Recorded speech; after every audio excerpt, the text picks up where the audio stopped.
Hey everyone, welcome to another episode of Trading Bitcoin with your host Tone Vase. Doing this one a little bit earlier today, only because of what I see in the Bitcoin charts when I woke up. And I know it's a little early for those in the US, which is one of the bigger markets, but not the only market. But people in the EU should be happy. Same thing with Australia. We are dealing with a global audience. All right. Let's go to screen share. This will be my, I'm here, still here in Amsterdam. The workshop and the carnivory dinner are both tomorrow night. Got a bunch of work and some meetings to catch up on today. Maybe I probably won't go out because it's going to be a good day. Those that are attending my workshop tomorrow, make sure you've done the homework, right? You probably have like hours and hours of videos prerequisites. I don't want to spend too much time talking about the basics of trading. I want to review what a candlestick is, but I'm not going to spend too much time on it. I want to jump right into more interesting things when it comes to trading. All right, so make sure you do that. Hey, thank you for dinner last night. We had a good Bitcoin maximalist dinner. Francis came out, didn't even know he was in town. He came early. That was great. Good seeing you again, Francis. I haven't seen you since the Malta conference. Lots of other good people. Thank you, Seb, for setting it up. And here we go. All right, my calendar. Here's the calendar. I am still here in Amsterdam. We got the workshop tomorrow. We got the carnivory dinner tomorrow. That's a little bug. No carnivory dinner on Sunday. I will be on the cruise. I'll be on the blockchain cruise. Hey, we might do a carnivory dinner on a blockchain cruise. I'll try and reserve a table and stuff if you're on the blockchain cruise with me. Check that out. I'll be speaking at Unchain, then a workshop in Berlin. Then I'll be in the US for PorcFest and the Bitcoin Magazine conference. And after that, I'll probably be leaving the US again. There's really not much here. We do have a webinar in July 14th. There may be other conferences here in between, just not official yet. And then you have to go to future months to see what I'm doing. Here is BitBlock Boom in Austin, Dallas, Texas, actually. And in August, and then September gets interesting with Honey Badger, the conference in Prague, and I'll be in Greece. That should be on here as well. I'm already committed to a conference down in Athens, and we gotta add LetBitConf in November. All right, that's it. The workshops, you guys know, just a few seats left for tomorrow. We probably should close registration because then you won't be prepared with the homework. Berlin, the webinar. Well, we have plenty of time to talk about that. All right, so check that out. How many live viewers do we have as we're getting into it? All right, 300 live viewers. Thank you, guys. Of course, check out the store, check out everything else, and the affiliate page. All right, we're going to be adding several more things to the affiliate page. And let's give some BitMax some competition here. Check it out. You don't like it, you don't like it, right? But if you're gonna trade there, use the link. Okay. Got my tea.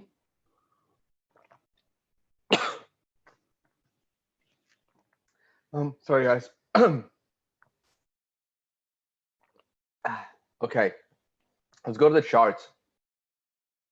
Start with the highest overview first. As you guys heard me say, I'm not all that, I don't really care about this sequential 13 all that much. But maybe I should rethink that. But this 13 is coming from the 9 all the way back here. That's the 9 where it is coming from this 9. Because there were actually 3 9s in a row, which is rare. I mean, we had one hell of a bull run. So I'm not putting too much stock on this 13. If we get to another 13, then it's going to be something, right? But the next 13 is not going to be easy to get because it's 1, 2, 3, 4. We're only at a 5. So the next bullish candle will only be a 6. So it'll take a while to get to another 13. The monthly moving averages might cross over in a couple of months if we keep staying up here. And the last time all three moving averages were bullish and rising was actually a very good time for Bitcoin. It was here in May of 2016 that kicked off this unprecedented run. So that would be a pretty damn good sign if the moving averages can actually cross. I kind of want to look at the quarterly chart. So that's yearly 3-month chart. That's the quarterly chart. The quarterly chart actually topped on a 9. I did not even know that. And the count has broken. So the quarter actually just started. So this is the first 3 months. Then this is January, February, March. This is April, May, and June. Oh, actually, I'm sorry. The quarter is about to end. I forget we're into the summer already. So another quarter is going to start in about, what, 3 weeks? What the hell's today's date? Today's the 7th. So in about 3 weeks. 1, 2, yeah, 3.5. And if the quarterly gives you a green 2 above a green 1, the last time that happened was also in April of 2016 that kicked off the big bull run, right? So the quarterly chart is also looking pretty damn bullish if next quarter starts taking us to the upside. So that's a good sign. Let's go back to monthly. I don't want to look at yearly. Okay. The hyperwave look of the weekly chart. Well, go to Tyler for that one. I'm not going to talk about it. My long-term view of the weekly chart, again, not much change since the last time I discussed it, so let's not bother. The weekly chart. So yesterday when I was looking at this, we were down at the bottom of the candle. Today we've pulled all the way back, almost back to 8,000. But we have to wait to see how this week closes. Like I said, the 9 was coming. We all saw that the 9 was coming. And I'm assuming this is the latest update. Yeah, that's right. So we all knew that the 9 was coming, those that paid attention to the indicator. And by the way, I'm seeing more and more a straight 9 that followed a 9 seems to be very, very good at calling some kind of a top. And I'll show you another example of that towards the end of the video. Someone may want to look at some statistics on that, because I'm just scrolling through charts.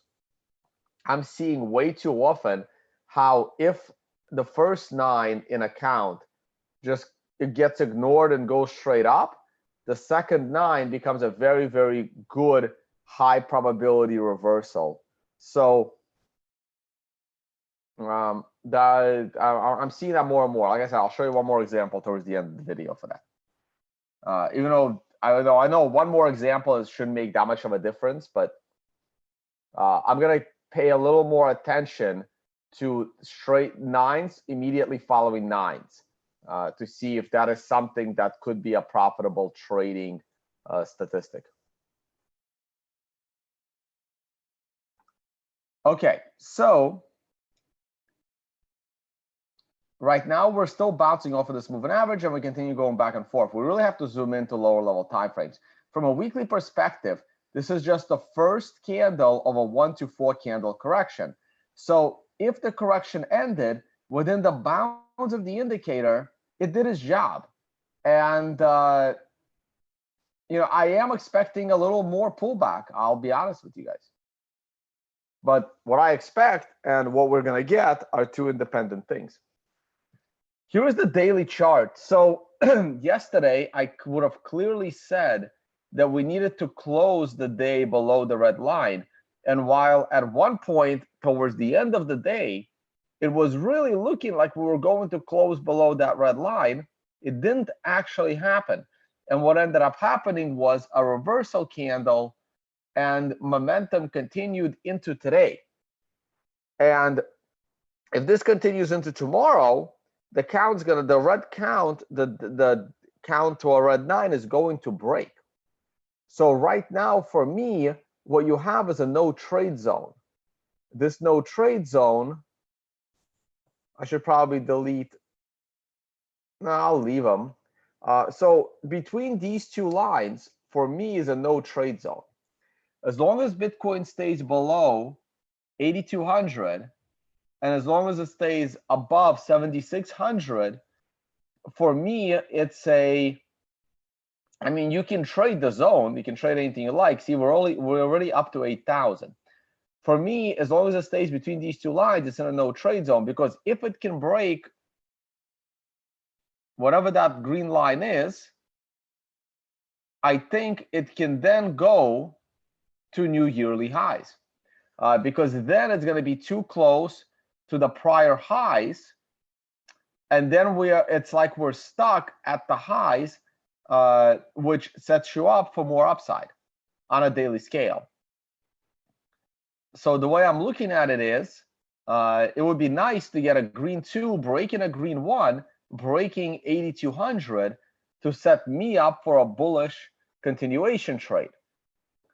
Other than that, I obviously still think Bitcoin is grossly overbought on a short-term level. And ideally, you want to see a cleaner, bigger pullback to pick up Bitcoin at a lower price. Now, just because we go higher, let's say we go up to 10,000, right? It still does not rule out a 30 to 40% correction. And a 30 to 40% correction from 10,000 will take you to the area of 6,000 to 7,000. You know, the pullback amount rises, but it obviously rises way slower. But in percentage terms, I'm still looking for a 30 to 40% correction, and I will continue to look for it in order to potentially go, big into a Bitcoin trade or rebuy a big Bitcoin hodl position. But for now, as long as the price is staying between 82 and 76, I don't really want to trade it at all. Like I want to wait as a swing trader. Here is the 12-hour chart. The 12-hour chart broke its count. Now the 12-hour chart, this line doesn't, well, that was the line indicating where the short play was. This is the resistance line. And it's a little bit lower than on the daily chart. Maybe not. It's exactly the same as on the daily chart. And again, it's a line that I think Bitcoin will struggle to break. And therefore, if the price does get to 8,200, I think it will probably reverse from there. Though it doesn't have to do anything. It's not like the best reversal candle that I want to see either. Would be nice to finally get the sequential 13 here, but again, you don't have to. And here's another example, right? Here's another, you have a 9, and then the market keeps going straight up, and you get another 9, and that tanks the market down, right? So it's another example of 9s directly following 9s as a straight up TD to 18.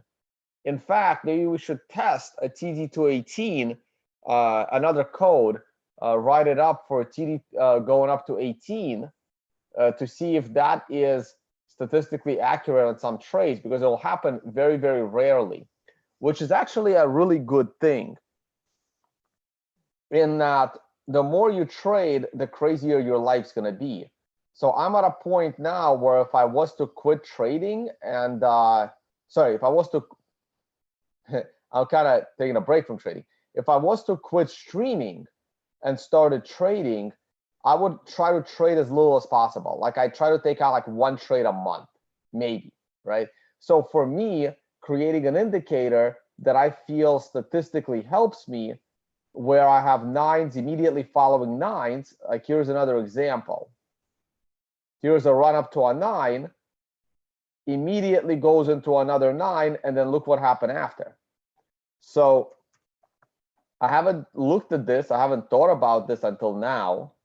Now, this is not a good example here. See, you went to a 9, but then you broke count. So it has to be a count up to 18, which happened right here. 9 into a 9. And beautiful correction.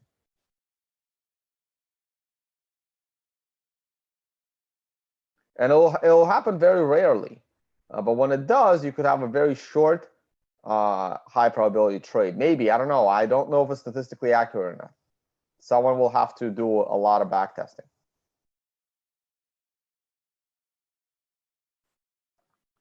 Here's the 4-hour chart. Here's the one I was really watching yesterday and last night as I was going to bed. And this was the point. This was the area that I was really focusing on a 4-hour chart. Really needed this to close below both moving average and setup trend. If it would have closed below 7,600, I would have been all over the screaming, hey, this thing is going to tank. But it didn't do that, right? It pulled back up and closed above both of the support levels, and the rally ensued over the last, 12 hours, okay? But last night, as I was going to dinner, I was watching this. I was seriously watching it last night during dinner, and if it only would have closed here, I would have expected it to just go down. Now we're running into a moving average at the top. This 4-hour chart seems to be somewhat TA friendly. So let's see if we can pull back from here and then approach this moving average once again. Now, the reason why this area was so good was because the two support points were in the same vicinity. But now if we pull back to the moving average, the setup trend line is way below it now. So now the support levels are not bunched together. They're pretty spread out.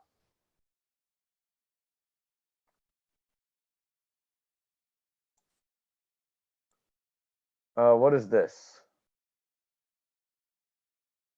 It's the 1-hour chart, but where's the rest of it?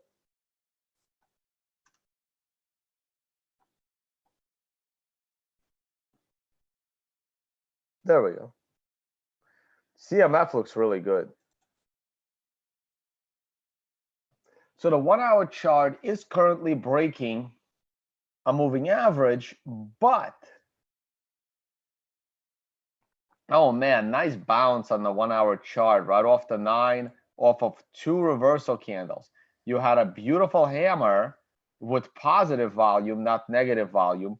To me, this is positive volume. If I was to, I think someone said they would write me a proper volume indicator, where if you have a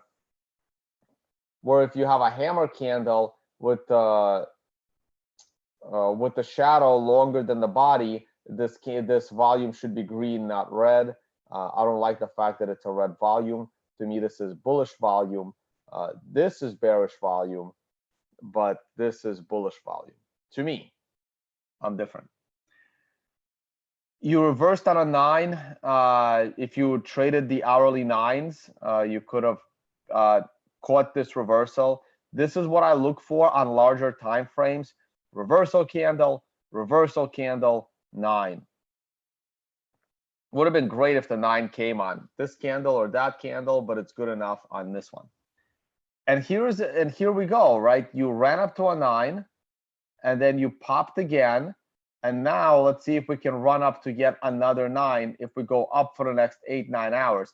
The problem is if we go up for the next 8 or 9 hours, or for the next 7 hours, right? Then the 4-hour can break all of these resistance points, and that can cause the 12-hour to also become bullish, right? Like the 12-hour is already turning bullish with the green 2 over a green 1. So the lower level time frames could turn the higher level time frames bullish as well. Bitcoin dominance is going down. That means that shit coins are thriving, and that means I am nervous about the bull market. You guys know all this. Don't care about Ethereum. Oh, I always forget what to do here because one destroys my chart and the other one doesn't. Chart has been modified in another tab or browser device, which is that doesn't seem right because you have another computer. You want to reload this chart? Yes. Just don't destroy my chart.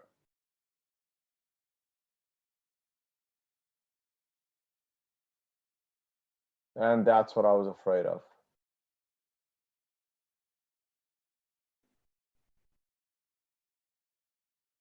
Shit.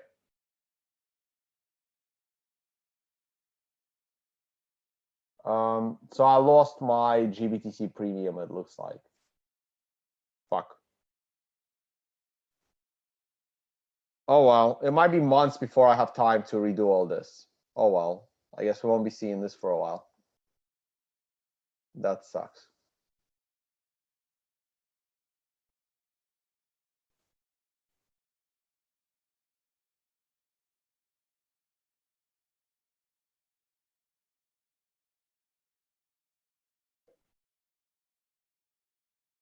Yeah, I should have pressed continue. I always forget which one to press in order to keep my chart. So somebody else probably logged in with my account because other people do have my account for other reasons. In order to handle too many people text me, so I can't handle it. So I have people doing that. Yeah, so it'll take me a while. I don't remember what it was, right? So I don't. That's what happens, right? It's when GBTC becomes important again, I'll have to go and redo the code and everything. Yeah, this sucks. It's unfortunate.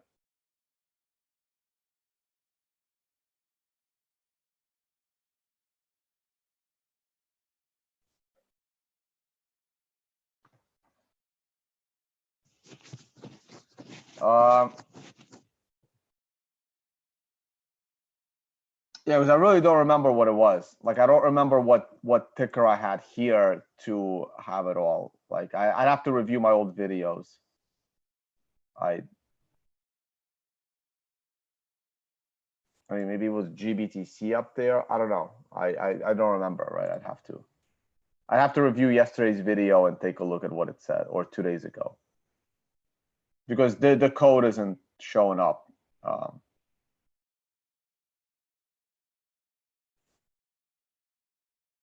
Like, I have the code, but it's not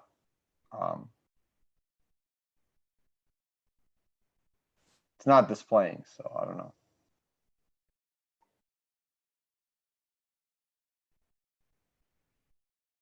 I don't know. I have to like sit down for like 2 hours and figure it out again. Probably won't happen for a long time. All right.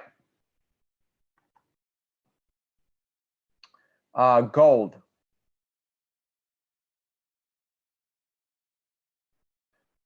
So gold, the week's almost over. Today's Friday.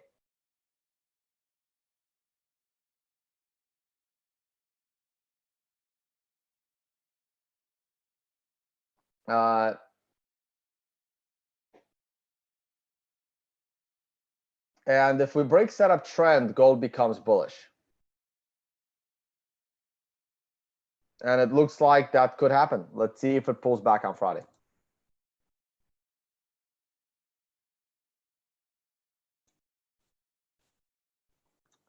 Silver is a lot crappier than gold.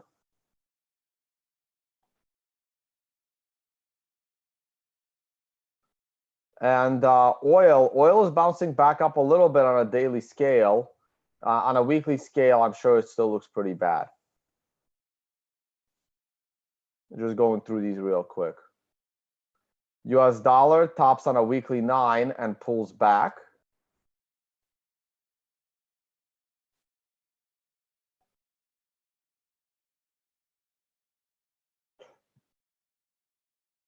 And the euro versus the dollar is showing some strength, but not enough to be bullish. S&P 500 is doing well. like I said yesterday, if the current candle can engulf the last week's candle, then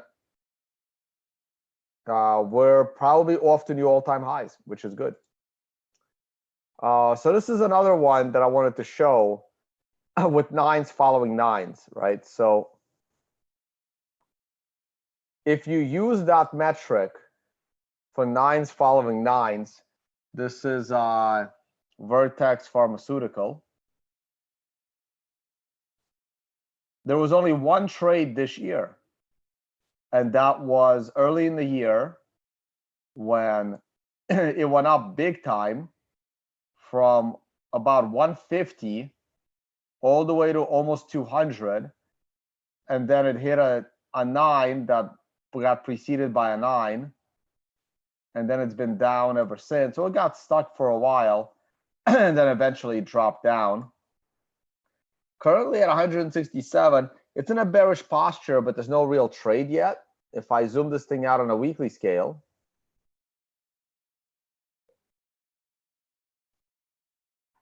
it's about to cross over on a weekly scale. And it's in a bearish posture after a big run up, but like the weekly scale is still pretty bullish. It just needs a pullback. So I would not be trading this at the moment because I just don't like how it's making higher highs and it's like kind of stuck there. I'd be careful, just not going anywhere. But if it broke this line,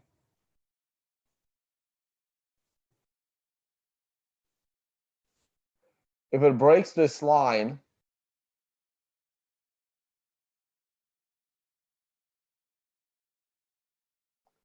then it'll probably, drop down potentially to this moving average. I can try and do Control Z, but I don't think it'll work on that chart that I really need, actually, because I don't know how to recreate it. I remember it took me like a long time to put it together, and that's why I don't remember how to recreate it. I don't even know where it is anymore. I don't think Control Z will do anything. Yeah, it'll eventually end. I mean, I was playing around with it for a while. Nope, it's done. Done. Yeah, I don't know. I never published the script. I never saved the script. I'll have to figure it out. It'll if I can. We'll see. We'll see if I can figure it out again. I don't remember what I had, right? I just remember what I was looking at. Because I built that chart like 4 months ago. I don't remember how I did it.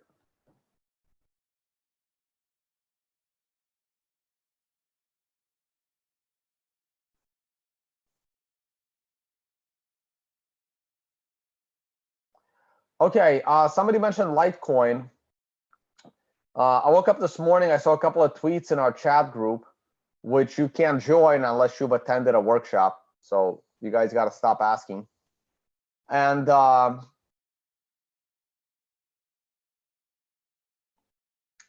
so Litecoin broke out of the ascending triangle. And this is the hourly chart, and somebody posted the breakout. But then here's what interested me. Somebody else posted this. How did Litecoin top last night? Well, it topped on the same hourly chart, topped right there on a 9 with a reversal candle. And this is what I look for.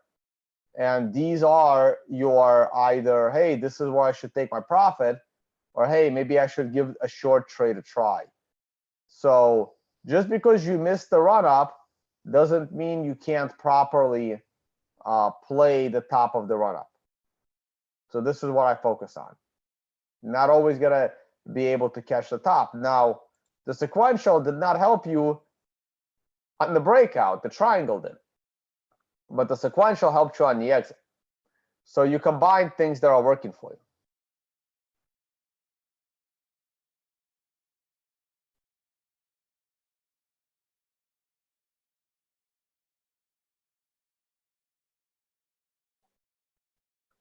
All right, that's pretty much it. other than we can walk through the stocks again, but I don't think anything's really changed. Amazon had a nice reversal candle, but I need more. If Amazon pops tomorrow, that could be something. It's on a weekly scale, sorry, so Monday, when the week starts. Amazon did top on a 9 a few weeks ago, right into earnings. That was a good exit opportunity. I should probably look at daily, not weekly.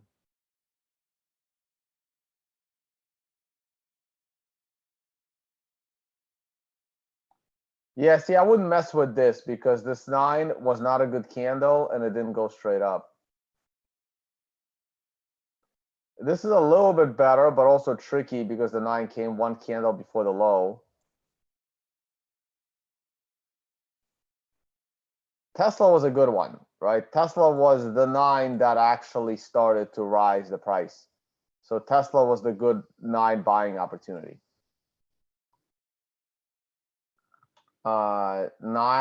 Facebook held double support point. Look at AMD. Man. Oh, man. I was bullish AMD, but like not bullish enough to scream buy, buy, buy, which I wouldn't do anyway on this channel. But yeah, in hindsight, beautiful support, nice green 2 going above a green 1, and a pop. This would have been tricky on Nvidia because it was in a very bearish posture when it reversed. No comment. Could have been a little bit. It wasn't perfect, but it was okay. Tilray still looks terrible. Thing is going lower. GE looks better. You know, GA had a decent 9, potentially tradable. I got some meetings today talking about the notification service. I want to get that going, even if it's just for myself. Yeah, not really tradable to me. Not tradable either. No idea what this is, but it looks good. Looks like a breakout to new all-time highs. Looks very good. A little overextended here, but hey, if it goes up, hold the stock.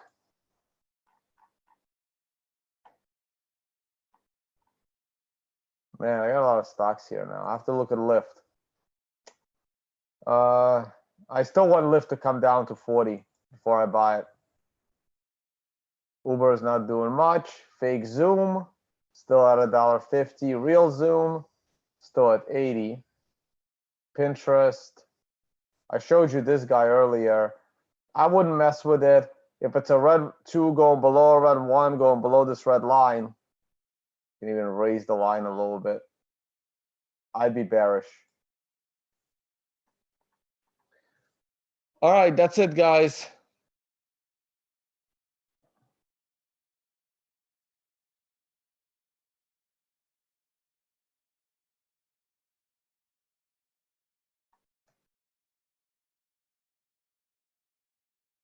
That's it for today.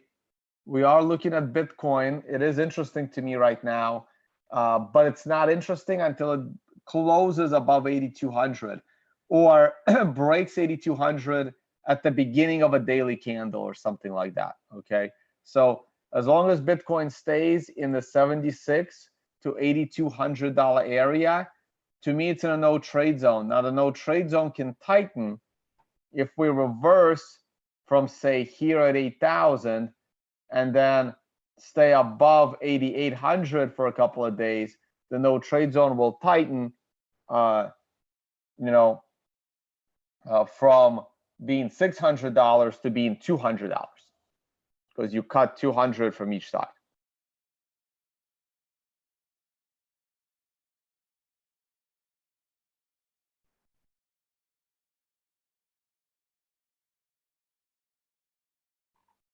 All right, glancing at the live chat.